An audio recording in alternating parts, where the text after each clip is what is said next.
If you listen to this channel for very long, you will understand that I believe that there are no works that can save us. But on the other hand, once we are saved, there are plenty of good works in Paul's epistles that we can find that are good examples or commands for us to follow. Let's read a few verses. Ephesians 2:10 says that we are his workmanship, created in Christ Jesus unto good works, which God hath before ordained that we should walk in them. Interesting enough, this verse comes after Ephesians 2:8-9, which says, for by grace ye are saved through faith, and that not of ourselves. It is a gift of God, not of works, lest any man should boast. So he already says that salvation comes without us being able to boast of our works. We can't. But then in verse 10 it says, we are created unto good works. Well, created, that means after we're saved. We are created unto good works. Not before. Not before. We can't do a good work. That would mean anything before we're saved, before we're in Christ. Let's go on. 1 Timothy 5:8 says, but if any provide not for his own, and especially those of his own household, he has denied the faith and is worse than an infidel.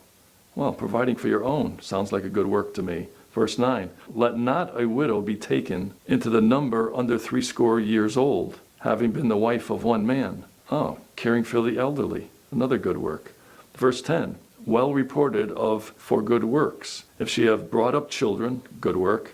If she has lodged strangers, good work. If she have washed the saints' feet, good work. If she have relieved the afflicted, good work. If she have diligently followed every good work. Well, of course, this was written 2,000 years ago, and so there are good works today that had no clue, no inkling of what they could have been today. It couldn't list all of those things, and I think people know in their heart the difference between a good work and a bad work. People know. You know when something's good.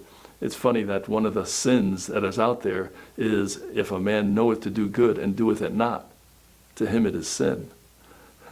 That comes under the good works issue, doesn't it? Titus 2:7, in all things showing thyself a pattern of good works.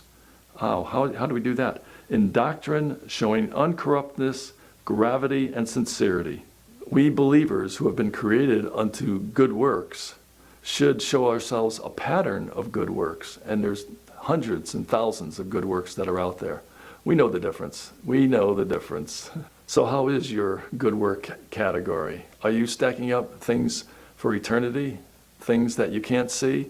Things that are made for heaven and not for this earth? That is where the good works will count. Thanks for your time. You have a good day.